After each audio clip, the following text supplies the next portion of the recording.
Elin Hilderbrand is the author of 29 novels, including The Five-Star Weekend, which came out in June of this year. She is a proud 1991 graduate of Johns Hopkins University, where she majored in writing seminars.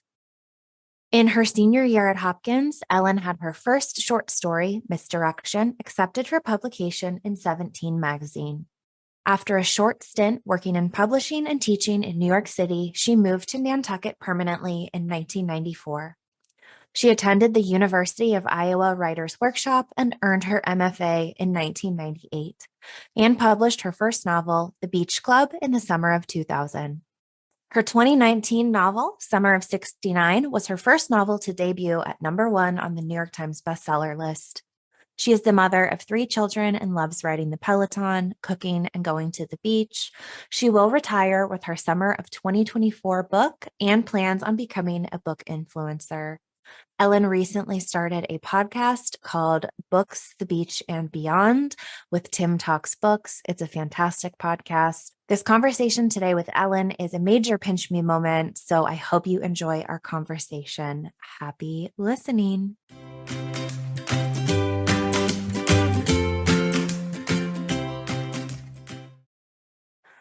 Hello, everyone. Welcome to today's episode of the Professional Book Nerds podcast, sponsored by Overdrive.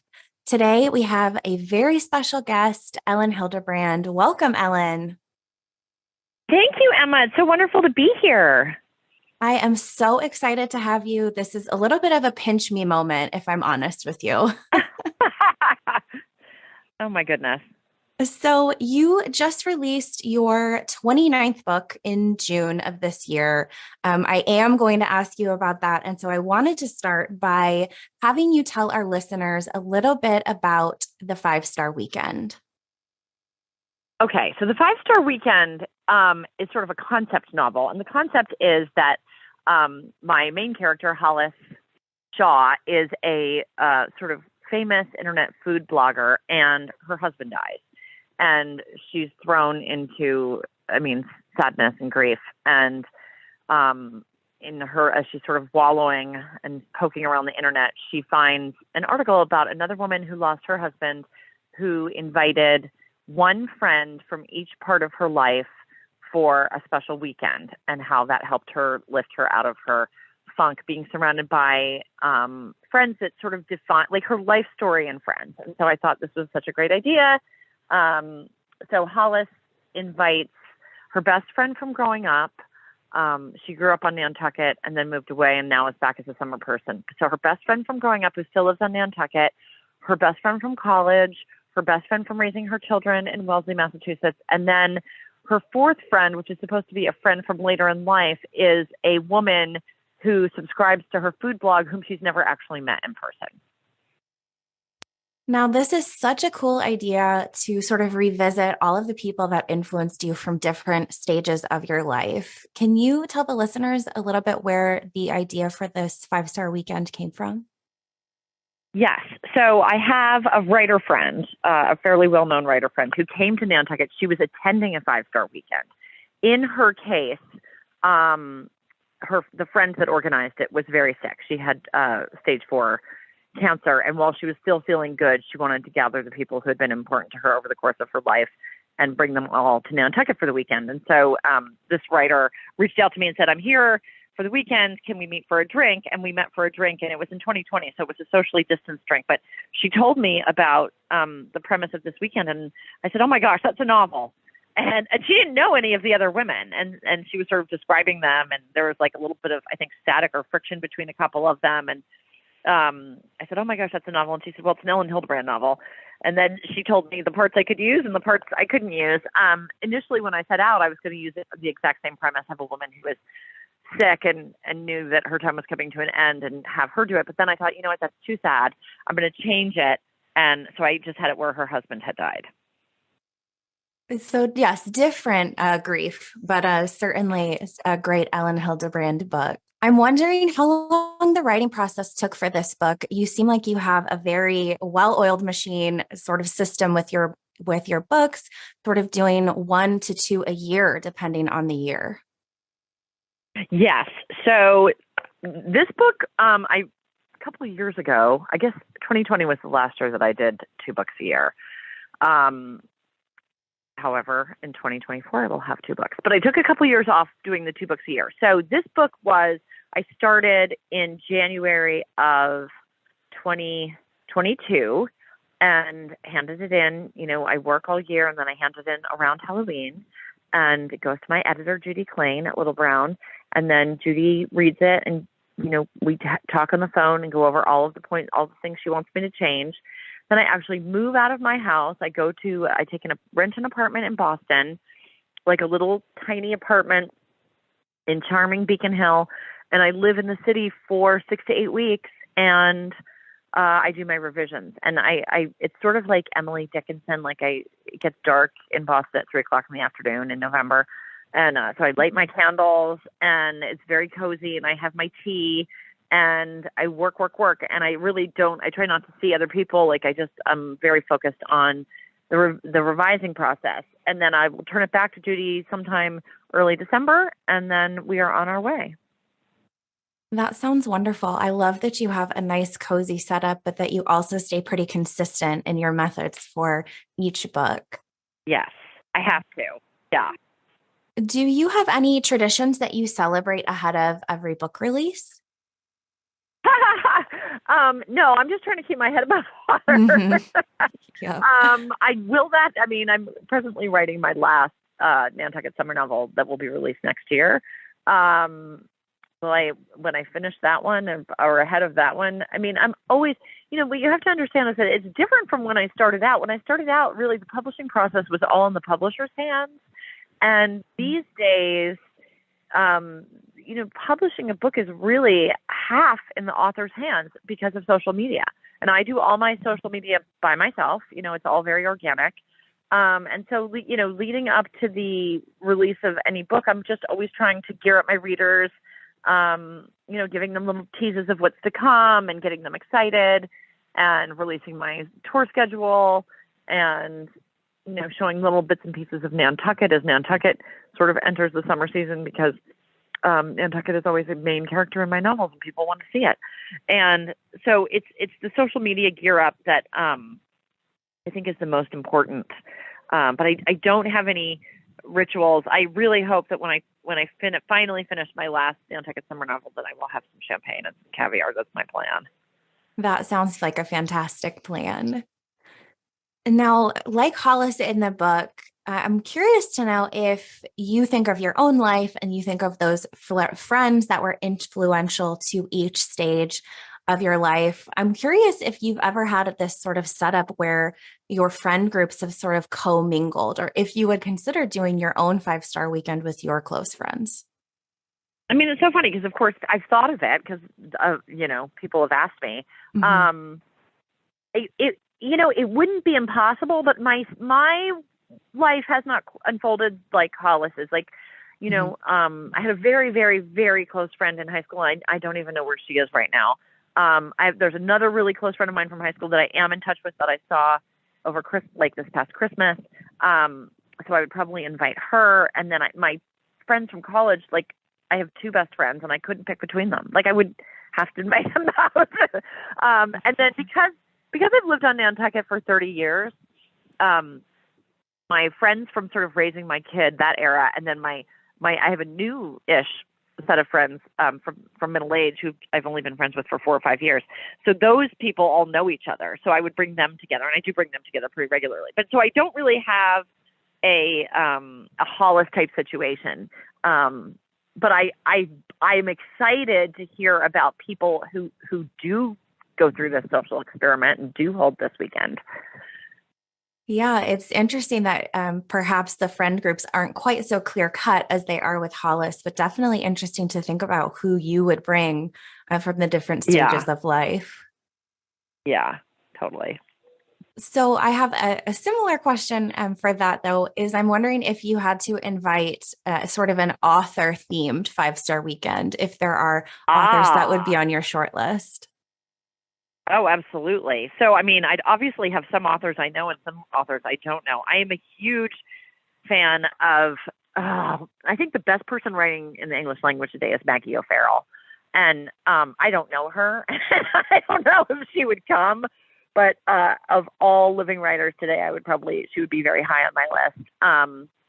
I also like just personal friends. Like I love Meg Mitchell-Moore. Dorothea Benton-Frank was a dear, dear friend of mine. So if I could bring her back from the beyond, I would bring Dottie back. Adriana Trigiani, always fun at any kind of gathering. So I think she would probably round us out. That's an incredible author lineup right there. Readers would love to hear about that if that ever were to happen. Hollis invites one of her blog readers to her 5-star weekend, one that she's never met in real life, but has corresponded through the site and then through texting. You said this a little bit in the context of the author space, but would you ever invite someone to your home that you've never met? It seems a little bit far-fetched, but also certainly fun for the book. I'm trying to think. This is what I'll say. I have met people who started out as readers, whom I did not know, who now, over the course of my career, have become treasured friends.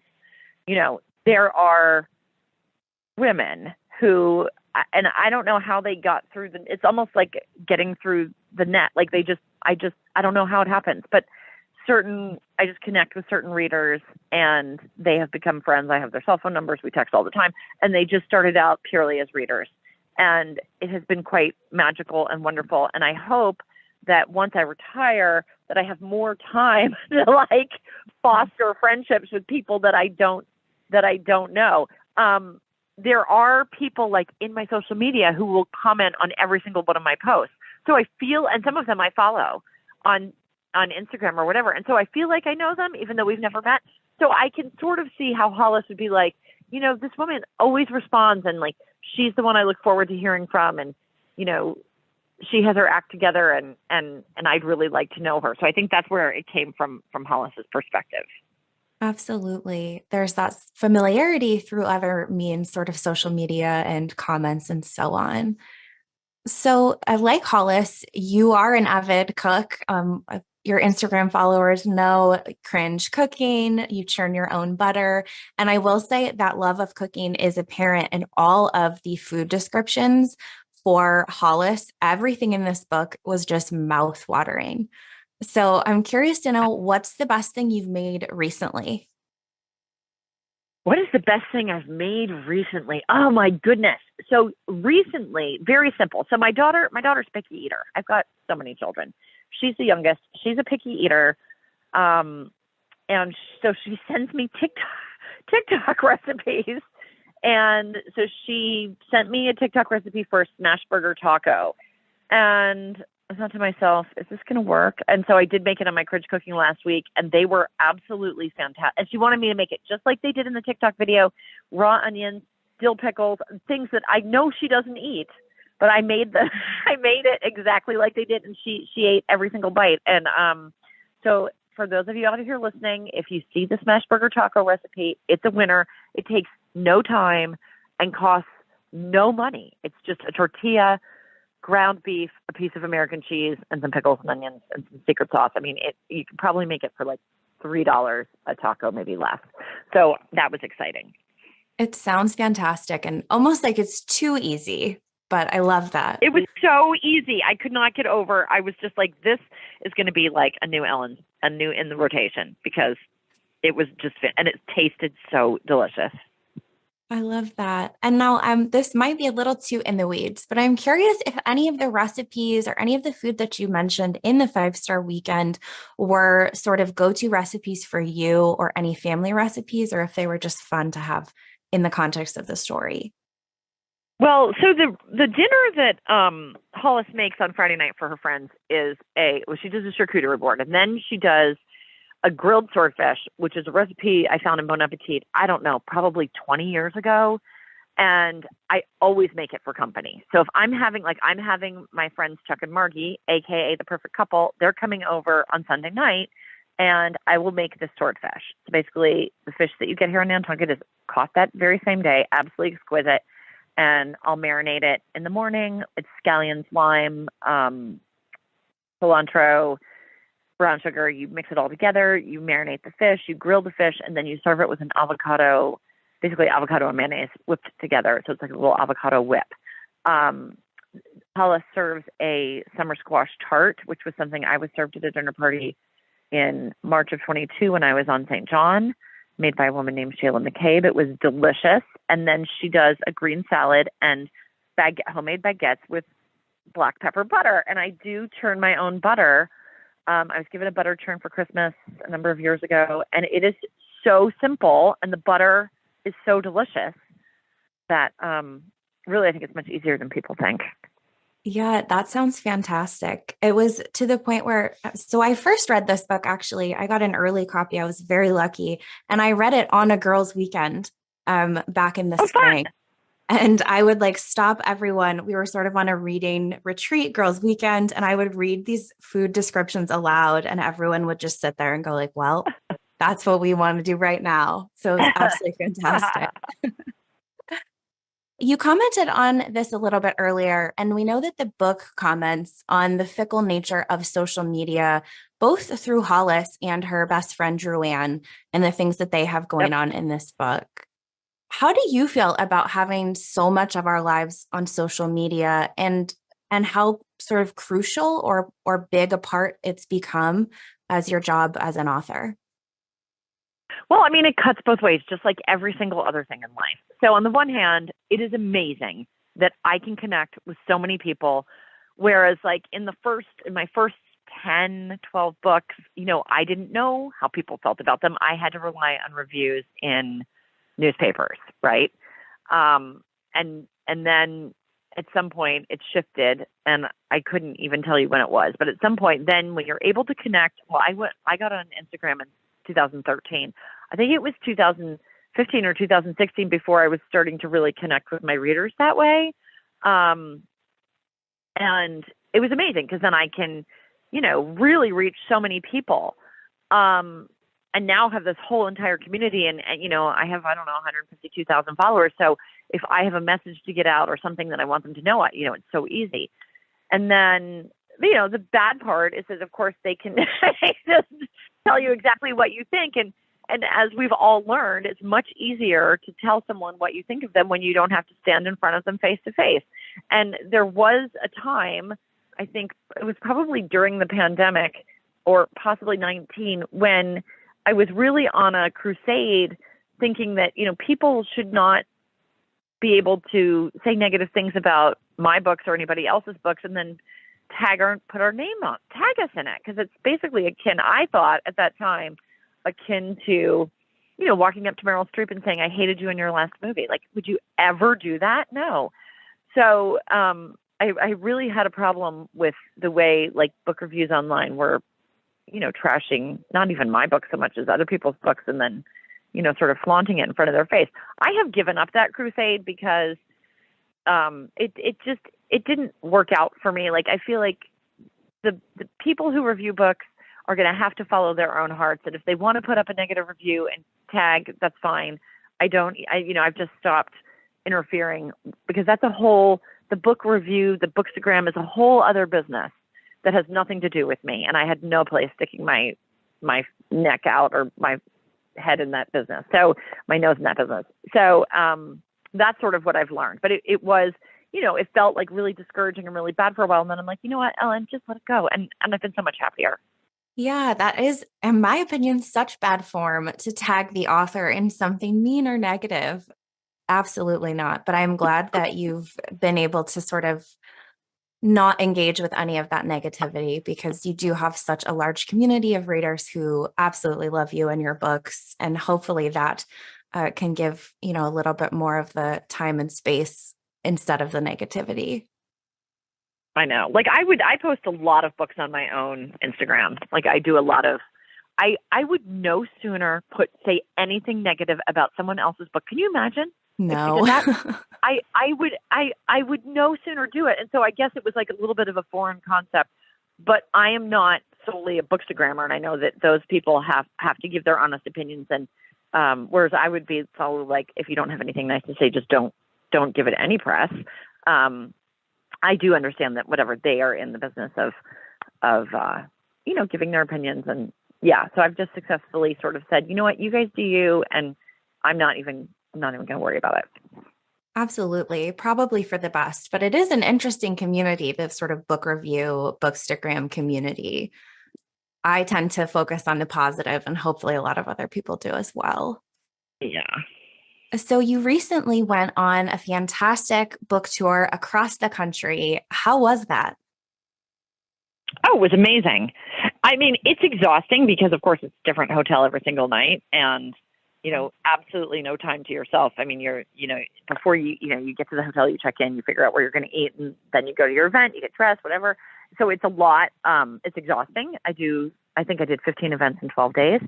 And I went everywhere from, Boston to Houston, Texas. So it was a lot. It was a lot of travel. But I love meeting my readers in person. It's super exciting. I love seeing the bookstore owners. I have relationships with some stores that where it was like my 13th visit in 13th summer in a row, and think about how amazing that is. And their friend, book owners that I would consider, bookstore owners whom I would consider friends. And so it's always good to do it. So I will do my last summer tour next June. That sounds exhausting, but very fun. Is there a part of tour that was most memorable for you this year? The answer to that, I did a 500-person event in Manasquan, New Jersey, and it's one of my favorite events of the tour because I am such good friends with the people who host it. And it's at a place called the Parker House on the Jersey Shore at the beach, and the color was pink, and everyone wore pink, and there were hors d'oeuvres, and there was a special drink, and it was really, really, I think that was my favorite event. It was long. It was 4 hours. I signed for 4 straight hours, but it was really fun to see everybody, and I think everybody had a really good time. It was more than just the signing. It was more like a party. Absolutely. Now, I do have a little bit of a self-indulgent caveat question to that. I'm wondering if you'll be coming back to Cleveland, weather permitting, for your summer tour next year. Yes. To all my Cleveland fans, I am very sorry. I got stuck at the Raleigh. I was at the Raleigh airport for 12 hours and tried every which way to get, there were thunderstorms, every which way to get to Cleveland, and it just could not be done. And then at the final hour, I took a shower at the airport. I was all set to do what it was going to take to get to Cleveland. And then the last, I could not get there. So yes, Cleveland is going to be on my list. I'm also doing an event in Cleveland in September, and I'll have to circle back with you because I'm not exactly sure what the details are, but it is I don't know if it's private or what, but I will be back in Cleveland in September. But I'm coming back to do an event for the public. It will either be this fall or it will be next spring. Fantastic. That's a little bit self-indulgent for me. Overdrive and the Professional Book Nerds are based in Cleveland, so we want to make sure you get back here before the retirement. I will be there. I promise, Emma. Wonderful. Now, speaking of, you said that there's sort of the natural end to your material for the Nantucket stories. And so that'll prompt your upcoming retirement from sort of those series and that sort of book a year pace. I'm wondering what you're most looking forward to sort of once all of that's behind you.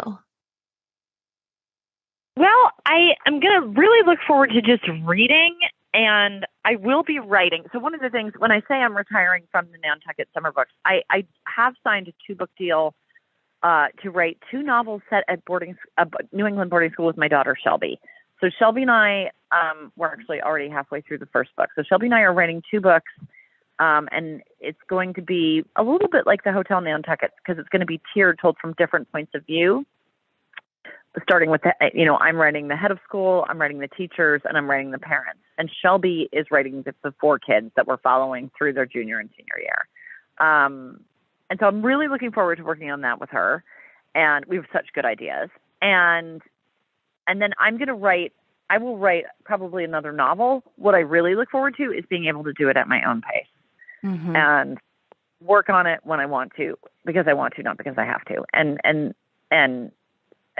other than that, I will be, my life will be consumed with just reading. And I started my own podcast called Book, Speech, and Beyond with my work husband, Tim Ehrenberg. Tim Talks Books. And, we have interviewed, so far we've interviewed Taylor Jenkins Reid, Kristen Hanna. Who else did we have? Jenna Bush Hager. We had Jake Tapper, Sunny Hostin, Jodi Picoult. So we've had a lot of like really big writers on. And so I'm excited to go into season 2 of that. Yeah, absolutely. And so that is very conveniently my next question on the list is that you have started this new podcast. How has it been to sort of flex your creativity in a different medium? I thought I would be too busy to even start it. Tim was like, we need to do it this year. We need to do it this year. And I thought, okay. He dragged me along. I have absolutely loved it. It is so much fun to be able to talk to people who have, similar career trajectories to my own, people who are like, have been doing it a long time, who sort of know inside baseball is what it's like to be, a writer and bringing out a lot of, writing a lot of books. It has been so awesome. I'm super excited. We're interviewing Colleen Hoover in a couple weeks, and I can't wait to talk to her. I'm very excited. She was my first, when I started asking people to do it, she was the first person I emailed, and I said, I know you're not doing anything, because she stopped doing a lot of publicity and marketing. I said, I know you're not doing anything. I said, but I want you to do my podcast. And she was like, anything for you, Ellen. I'm like, okay, thank you. She's really a doll. So I'm very, very much looking forward to talking to Colleen, co-host. Yeah, your podcast has been fantastic. I have listened to the episodes you've had so far, and it's been such a fun insight into not only you and your career and Tim, and also that peek behind the curtain sort of into publishing. And then obviously these big name authors. I really enjoyed your conversation with Taylor Jenkins Reid. That was just so fun to hear sort of all of the ins and outs, what to do when you see people, parenthood, and all of these other things. So I'm happy to see more to come from you on the podcast. Yeah, it's been really fun because there are a lot of topics that I can't really talk to anybody else about because they might not understand. So I talked to Kristen Hanna about blurbs. She, I get sent every beach book that comes out. Kristen Hanna gets sent every World War II book that comes out. Yeah. It's basically send me anything else. And that's sort of how I am too. And then I talked to Sunny Hostin about what to do about Goodreads reviews and do you read them? Amazon reviews, and so that was really, really interesting. But there are fun, topics, writer topics that I can't talk to anybody else about. So that has been probably the most gratifying part. Absolutely. And how do you prepare for your podcast conversations? What's that like? So I let Tim do all of it. Although I will say, in the instances of Jake Tapper and Sunny Hostin, I read their books. So Sunny had a book out called Summer in Sag Harbor. I read that, which I loved. And then Jake had a book out called All the Demons Are Here. Mm-hmm. So those were two that I read specifically. This isn't the one thing about my podcast, which I have to make clear, is that it isn't a by the book. It isn't a by the book podcast. So it's not like we're talking to this author about this book. I'm very specifically going after big authors so that you've already read all their books. That's mm-hmm. sort of my intention, right? So you've already read Taylor Jenkins Reid's books, and you've already read Kristen Hanna's books. So you wouldn't have to do any homework for the podcast, I guess, is what I'm saying. And so that was really my intention with this. I do have a lot of publicists calling me saying, I have a client with it. And I'm like, you know what?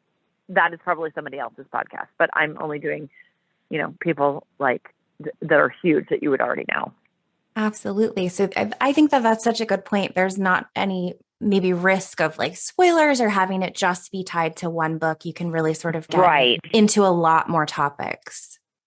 Right. I talked to Jodi, when we talked to Jodi Picoult, we talked about book bounding, of course, but we also talked about, the structure and the twist, her unbelievable twists and how she comes up with it, just sort of process mm-hmm. and general process. And it's been so much fun. Yeah. That certainly that fun and that just excitement that you both have that comes across in the podcast. So again, I'm super eager to hear what else you've got for season 1. Yeah, but Tim, I have to say, Tim does all the prep. So he comes up with the questions, and then he sits down with me and he says, okay, what are we going to talk to Jake Tapper about? And we go over everything. And then he types it all out and highlights my part. Because I said to him, if I'm doing this, you need to make it as easy for me as possible because I just don't have time. So Absolutely. he has done the majority of the prep. I love that. Now, this next question might be like asking if you have a favorite child, but I'm wondering if there is a book that you've written that you're particularly fond of. I love The Blue Bistro. It was my 4th novel. It's set at a restaurant. I've never worked in a restaurant, and so it was, I did a lot of research, and I'm such a foodie, so it was so satisfying for me to write this book. And a lot of people say, and it also has this great love triangle in it, complicated. It was really, I love The Blue Bistro. My more recent novels, I would say 28 Summers is my favorite, which is a reboot of Same Time Next Year and is a love story. And really, I just felt very emotionally attached to those characters. Yeah, of course. And now I'm wondering if you had a reader who is looking to start reading the Elin Hilderbrand backlist, would those be the 2 you would recommend they start with, or what would the approach be? No, they wouldn't. I would recommend they start with The Perfect Couple.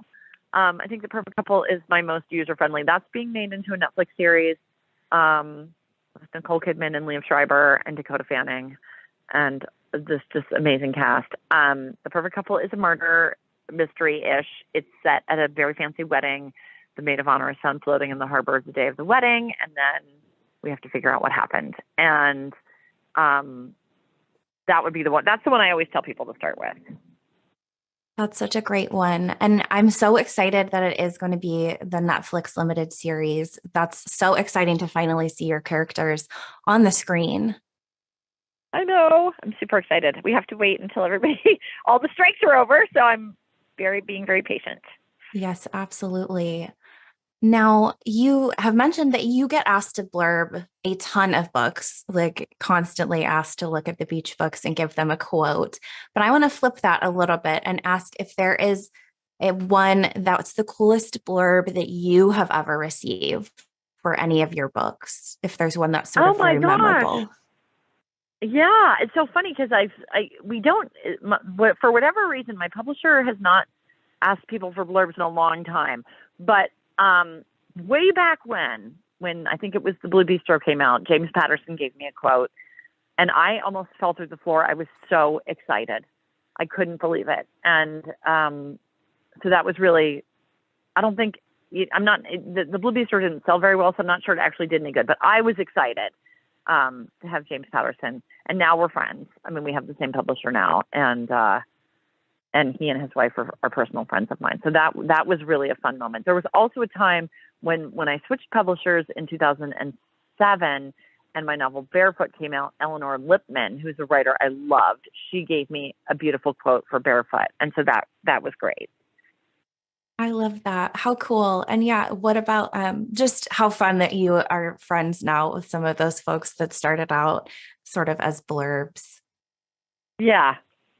Now, can you talk about Swan Song at all? I can talk about Swan Song. Swan Song is my novel that's coming out in 2024. At the beginning, there is a fire and a woman goes missing. And it's sort of the plot is stranger comes to town. There's a couple that comes to town. They buy this house. That's the house that ends up catching on fire. They hire a personal assistant. That's the woman that ends up going up missing. And these 3 people become entwined. We start at the end, like basically, so the prologue is the fire, and then we go back to the beginning of the summer to figure out how we got there. They become entwined with characters that people who have read my books will already know. The chief is in it. It's called Swan Song because it's the chief's last summer. He's retiring. He has had heart issues, and he's retiring. And this summer is his swan song. It's his last summer before he retires. And of course, at the very end of the summer, just 3 days before he's about to retire, there is this sort of double case of the fire and the missing woman. And he is personally involved because he knows the couple that own the house, and he's become friends with them. And his daughter, Casey, who is a NICU nurse who's back on Nantucket for the summer, she has become best friends with the woman who's missing. So it is, it's like a lot of drama and a lot of fun summer stuff, like parties, summer parties, gossip, romance, like all the things. And then also the added element of we're trying to figure out what happened with this couple's house and this girl. So it should be, if I can pull it off, Emma, it should be very satisfying and check all the boxes for the Elin Hilderbrand's last novel. Oh, that sounds fantastic. And I will say, my friend that works here at Overdrive, Kate, she is like your biggest champion of anyone I've ever met. And she was curious. She was asking me the other day, she's like, do you think the police chief will be in the book? Can you ask? So I know she'll be thrilled that he's going to feature in Swan Song. He is, of course, my police chief. It's his swan song. So he's in it. It's fantastic. Now, just to wrap us up, I wanted to ask a couple of fun questions. What are you reading right now? Right now, I am reading a book called Hope by Andrew Ridker. It just, I think, was just released a week or two ago, and I am absolutely loving it. I don't read a lot of male authors. In the course of my year, I will read like 50 or 60 books, and I would say 10% of them are male authors, but this one happens to be a male author, and I am really enjoying it. Hope. Other books that I've read recently that I've really, really loved, Yellowface. I loved You Are Here by Karen Greenberg. I loved, what else did I just finish? Oh, Everything is Fine by Cecilia Ravis. Oh my gosh. Loved it. And if you look at my Instagram, you will see all of my recommendations. I love that. And I'm curious if you have a most anticipated book for the rest of the year. That's a really good question. I have a stack like you would not believe. As far as holiday goes, I have a novel upstairs by Becca Freeman called The Christmas Orphans Club that I'm going to read when weather cools down a little bit. But it's her first novel, and I'm super excited for her. Also on my pile, The Guest by Emma Cline is on my pile. There's a book of essays by Helen Ellis, who I love. That's in my pile. And I want to read the autobiography or the biography of X. That's on my list. So I have a lot teed up. Yeah, some incredible releases. That's always the way, isn't it? When you're a lover of books, the to be read pile is long. So I'm wondering if there's anything else you want to let our listeners know about. Where can they find you most? I know you've mentioned Instagram. Yeah, Instagram is always best, I think, for and then my podcast, Books Beach. Let's see, it's called Books Beach and Beyond, and we drop new episodes every other Wednesday.